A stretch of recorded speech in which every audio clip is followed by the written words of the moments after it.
வணக்கம். 9 மணி செய்திகளை வழங்குவதற்காக நான் ஸ்ரீராம். பல்வேறு முக்கிய நிகழ்வுகளை தற்போது ஒரு நிமிட தொகுப்புகளாக பார்க்கலாம். அதிமுக பொதுச் செயலாளர் தேர்தலில் போட்டியிடுவதற்காக எடப்பாடி பழனிசாமி மனு தாக்கல் செய்தார். கடந்த 2022 ஜூலை 11ஆம் தேதி நடந்த அதிமுக பொதுக்குழு கூட்டத்தில் ஒருங்கிணைப்பாளர், இணை ஒருங்கிணைப்பாளர் பதவிகள் நீக்கப்பட்டு பொதுச் செயலாளர் பதவி மீண்டும் கொண்டுவர கட்சி விதிகள் திருத்தப்பட்டன.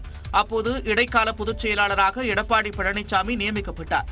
இந்நிலையில் வருகின்ற 26ஆம் தேதி பொதுச் செயலாளர் தேர்தல் நடைபெறும் என்றும் கட்சியின் அடிப்படை உறுப்பினர்கள் பொதுச் செயலாளரை தேர்வு செய்வர் என்றும் அறிவிக்கப்பட்டது. சனிக்கிழமை வேட்புமனு தாக்கல் தொடங்கும் எனவும் தெரிவிக்கப்பட்டது. இதனையடுத்து சென்னை ராயப்பேட்டையில் உள்ள அதிமுக தலைமை அலுவலகத்திற்கு வந்த எடப்பாடி பழனிசாமிக்கு உற்சாக வரவேற்பு அளிக்கப்பட்டது. பின்னர் விண்ணப்பத்தை பெற்ற எடப்பாடி பழனிசாமி அதை பூர்த்தி செய்து பொதுச் செயலாளர் தேர்தலில் போட்டியிடுவதற்காக தாக்கல் செய்தார்.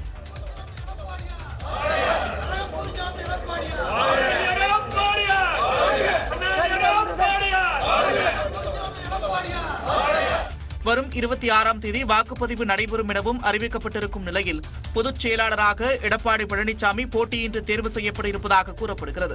அவ்வாறு தேர்வு செய்யப்பட்டால் அதிமுகவின் பொதுச் செயலாளராக பதவியேற்ற 7வது நபர் என்ற பெருமையை எடப்பாடி பழனிசாமி பெறுவார்.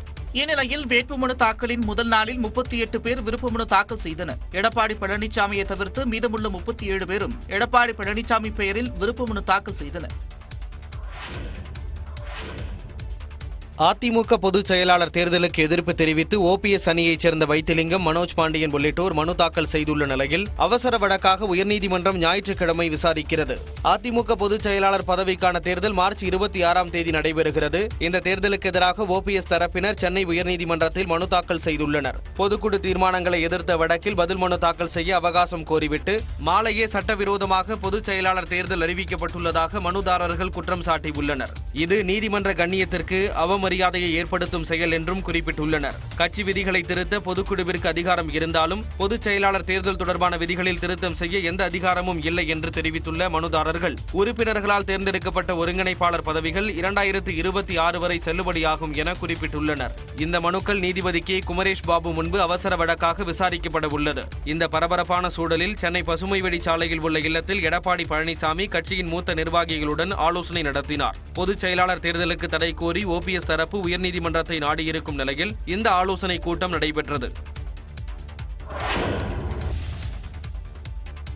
எந்த விதியையும் முறையாக பின்பற்றாமல் பிக் பாக்கெட் அடிப்பது போல் அதிமுக பொதுச் செயலாளர் பதவியை அபகரிக்க முயற்சி நடப்பதாக முன்னாள் முதலமைச்சர் ஓ பன்னீர்செல்வம் காட்டமாக கூறியுள்ளார். சென்னையில் ஓ பன்னீர்செல்வம் அணியினர் கூட்டாக செய்தியாளர்களை சந்தித்தனர். அப்போது பேசிய ஓபிஎஸ், அதிமுகவில் புதிய உறுப்பினர் சேர்க்கை மற்றும் அடிப்படை பதவிகளை தேர்ந்தெடுக்காமல் உச்சபட்ச பதவிக்கு தேர்தல் நடத்த முடியாது என்றார். ஏற்கனவே உறுப்பினர்களுக்கு அடையாள வழங்கப்பட வேண்டும். இந்த ப்ராசஸ் எல்லாம் முடிஞ்ச பிறகுதான் கழகத்தினுடைய உச்சபட்ச பதவிக்கு தேர்தல் நடக்கும். அவர் வந்துதான் கழக அமைப்பு ரீதியான தேர்தல் நடைபெறும் என்பதுதான் கழகத்தினுடைய சட்ட விதி. எதுவுமே முறைப்படி இல்லாமல் பிட்பாக்கெட் அடிச்சு போலாம்னு பொதுச்செயலாளர் தேர்தலை நடத்தி ஏப்ரல் 2வது வாரம் முதல் தொண்டர்களை சந்திக்க சுற்றுப்பயணம் மேற்கொள்ள உள்ளதாகவும் ஓ பன்னீர்செல்வம் தெரிவித்தார். தமிழகத்தில் இதுவரை ஒரு உச்சபட்ச சர்வாதிகாரியாக எந்த அரசியல்வாதியும் இல்லை. அந்த நிலைக்கு இப்பொழுது அவர் வந்திருக்கிறார். இதை நாட்டு மக்களுக்கு ஏற்கனவே நன்றாக அறிந்து புரிந்து இருக்கிறார்கள். அதை மீண்டும் கட்சியுடைய தொண்டர்களுக்கு தெளிவுபடுத்த வேண்டுமா எங்களுடைய நிலையை. ஈரோடு கிழக்கு தொகுதி இடைத்தேர்தலில் அதிமுகவின் தோல்விக்கு எடப்பாடி பழனிசாமியே காரணம் என்றும் தன்னை கட்சியை விட்டு நீக்க யாருக்கும் அதிகாரம் கிடையாது என்றும் ஓ பன்னீர்செல்வம் கூறினார். அதிமுக பொதுச் செயலாளர் தேர்தலை சட்ட ரீதியாக எதிர்கொள்வோம் என்று ஓ பன்னீர்செல்வம் அணியைச் சேர்ந்த பண்ருட்டி ராமச்சந்திரன் தெரிவித்துள்ளார். சென்னையில் செய்தியாளர்களை சந்தித்த பண்ருட்டி ராமச்சந்திரன், அதிமுக பொதுச் செயலாளர் பதவிக்கு தேர்தல் அறிவித்துள்ளது மிகவும் சிறுபிள்ளைத்தனமானது என்றார். திடீர் சாம்பார் திடீர் ரசம் என்பதை போல இவர்கள் ஒரு தேர்தலை அறிவித்திருக்கிறார்கள். தங்கள் விருப்பத்திற்கேற்ப சட்ட விதிகளை மாற்றுவதோ அல்லது திடீர் தேர்தலை அறிவிப்பதோ இவை அனைத்தும் நீதிமன்றங்களிலேயும் தேர்தல் கமிஷனிலேயும் இருக்கிற பொழுது இதை போல அறிவித்து நடத்துவது என்பது ஒரு மாபெரும் இயக்கத்தை கொச்சைப்படுத்துகின்ற செயலாகும். இந்த நிலையில் பொதுச் செயலாளர் பதவிக்கு ஓபிஎஸ் மனு தாக்கல் செய்ததாக வெளியான செய்தியில் உண்மை இல்லை என ஓ பன்னீர்செல்வம் தரப்பு விளக்கம் அளித்துள்ளது.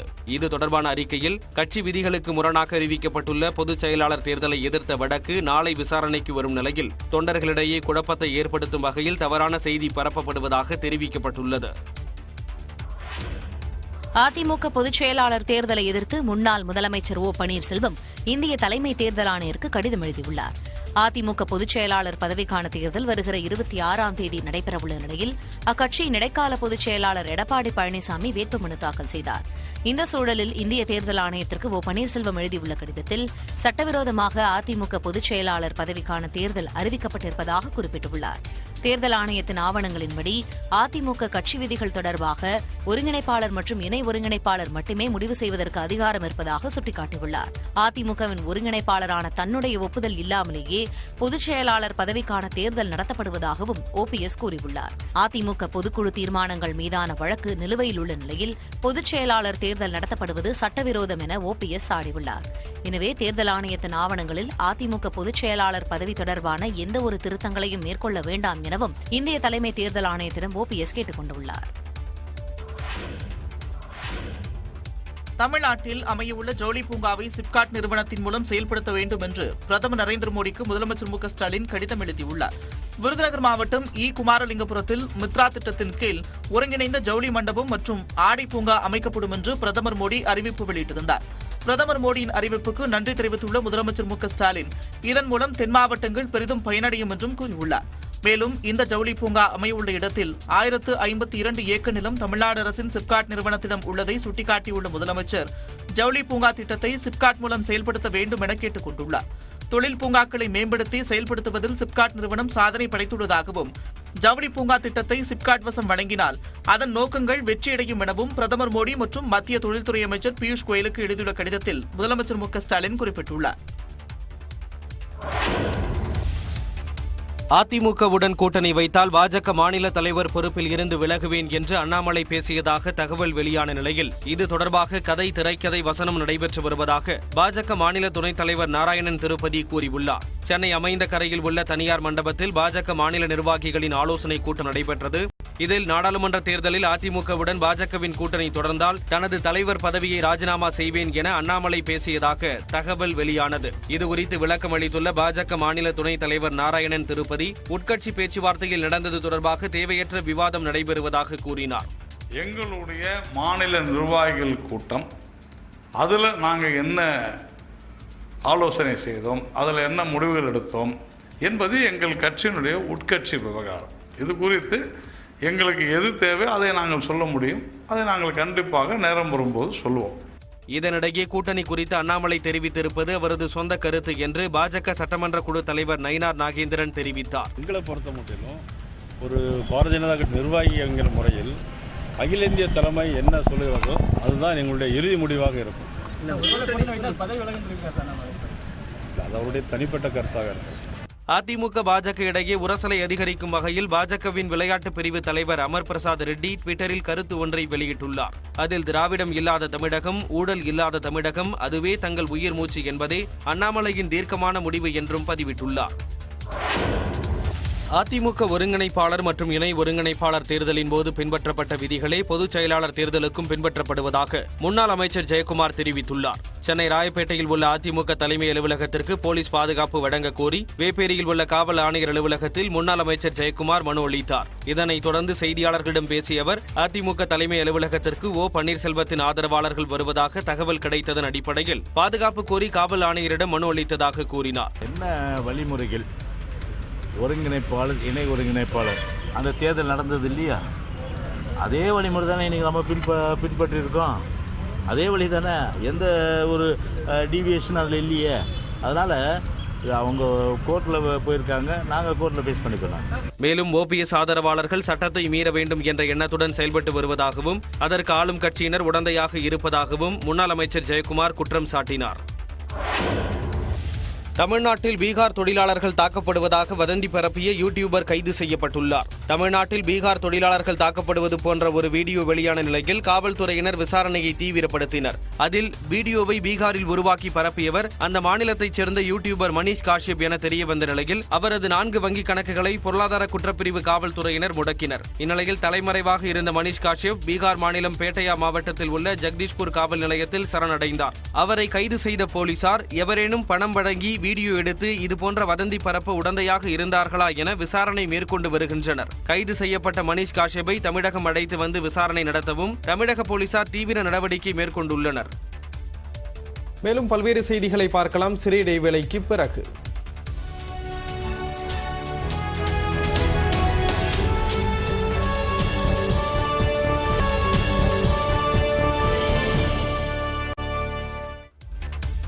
தொடர்ந்து 1 நிமிட செய்தி தொகுப்புகளை பார்க்கலாம். தமிழ்நாட்டின் பல்வேறு இடங்களில் கோடை மழை பெய்ததால் வெப்பம் தணிந்து குளிர்ச்சியான சூழல் நிலவியது. காஞ்சிபுரம் மாவட்டத்தின் பல்வேறு பகுதிகளில் கனமழை பெய்தது. இதனால் பொதுமக்கள் மகிழ்ச்சியடைந்தனர்.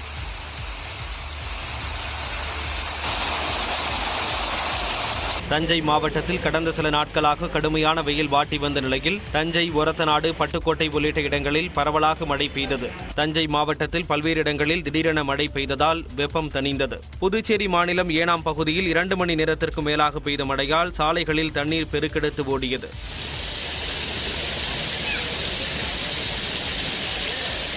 ஜக்ரியா நகர், ஐயன் கார்டன், அரசு மருத்துவமனை உள்ளிட்ட இடங்களில் காலை 11 மணி முதல் பகல் 1:30 மணி வரை கனமழை கொட்டி தீர்த்தது. தமிழ்நாடு மற்றும் புதுச்சேரியில் மேலும் 5 நாட்களுக்கு மழை நீடிக்கும் என்று சென்னை வானிலை ஆய்வு மையம் அறிவித்துள்ளது. வளிமண்டல கீழடுக்குகளில் கிழக்கு திசை காற்றும் மேற்கு திசை காற்றும் சந்திக்கும் நிகழ்வு காரணமாக தமிழ்நாடு மற்றும் புதுச்சேரியில் மழை பெய்ய வாய்ப்புள்ளது. இதனால் வரும் 22ஆம் தேதி வரை தமிழ்நாடு மற்றும் புதுச்சேரியில் லேசானது முதல் மிதமான மழை பெய்யக்கூடும் என்று தெரிவிக்கப்பட்டுள்ளது. சென்னையில் 2 நாட்களுக்கு ஒரு சில இடங்களில் மிதமான மழைக்கு வாய்ப்பிருப்பதாக வானிலை ஆய்வு மையம் கூறியுள்ளது. தமிழ்நாட்டில் கடந்த 24 மணி நேரத்தில் அதிகபட்சமாக சென்னை பெருங்குடியில் 9 சென்டிமீட்டர் மழையும், முகலிவாக்கம், கோடம்பாக்கம் மற்றும் விமான நிலையத்தில் 7 சென்டிமீட்டர் மழையும் பதிவாகியிருப்பதாக குறிப்பிடப்பட்டுள்ளது. சென்னை மற்றும் நீலகிரியில் இயல்பை விட 4 டிகிரி செல்சியஸ் அளவுக்கு வெப்பநிலை குறைந்துள்ளதாகவும் வானிலை ஆய்வு மையம் தெரிவித்துள்ளது. டெல்லியில் நடைபெற்ற உலக சிறுதானியங்கள் மாநாட்டில் பங்கேற்ற கோவை தேக்கம்பட்டியைச் சேர்ந்த மூதாட்டியின் காலில் விழுந்து பிரதமர் மோடி ஆசி பெற்றார். டெல்லியில் உள்ள பூசாவில் சர்வதேச சிறுதானியங்கள் மாநாடு நடைபெற்றது. இதில் பங்கேற்ற பிரதமர் நரேந்திர மோடி சிறப்பு தபால் தலையையும் சர்வதேச சிறுதானியங்கள் ஆண்டுக்கான அதிகாரப்பூர்வ நாணயத்தையும் வெளியிட்டார். இவை தவிர உணவு தட்டுப்பாடு அதிகம் உள்ள கயானா, எத்தியோப்பியா உள்ளிட்ட நாடுகளின் பங்களிப்புடன் சிறுதானியங்களை உற்பத்தி செய்வதற்கான ஸ்ரீ அன்ன திட்டத்தையும் தொடங்கி வைத்தார். இந்த நிகழ்ச்சியில் மத்திய அமைச்சர்கள் நரேந்திர சிங் தோமர், மன்சுக் மாண்டவியா, பியூஷ் கோயல் உள்ளிட்டோர் பங்கேற்றனர். கயானா அதிபர் இர்ஃபான் அலி, எத்தியோப்பியா அதிபர் சாலே ஒர்க் ஜூடே உள்ளிட்டோர் காணொலி காட்சி வழியாக பங்கேற்றனர். பின்னர் நிகழ்ச்சியில் பேசிய பிரதமர் மோடி சர்வதேச சிறுதானியங்கள் ஆண்டை இந்தியா முன்னெடுத்துச் செல்வதில் பெருமை கொள்வதாக கூறினார். உலக சிறுதானியங்கள் மாநாட்டில் பங்கேற்ற கோவை மாவட்டம் தேக்கம்பட்டி கிராமத்தைச் சேர்ந்த 107 வயது இயற்கை விவசாயி பத்மஸ்ரீ பாப்பம்மாள் பாட்டியிடம் பிரதமர் நரேந்திர மோடி காலில் விழுந்து ஆசி பெற்றார்.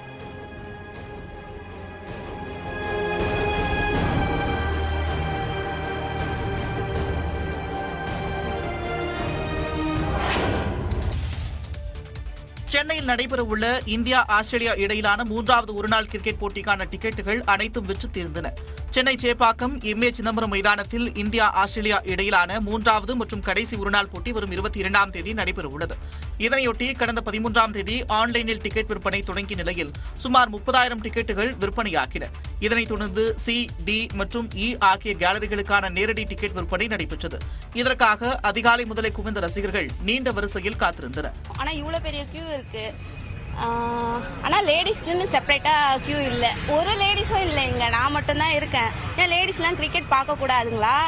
நெக்ஸ்ட் வர ஐபிஎல்யாச்சும் செப்பரேட்டா ஒரு கியூ இருந்தா நல்லா இருக்கும். லேடிஸும் பார்க்க வருவாங்க, நிறைய வருவாங்க. அதுக்கப்புறம் காலை 11 மணிக்கு விற்பனை தொடங்கிய நிலையில் 3 மணி நேரத்திற்குள் அனைத்து டிக்கெட்டுகளும் விற்று தீர்ந்தன.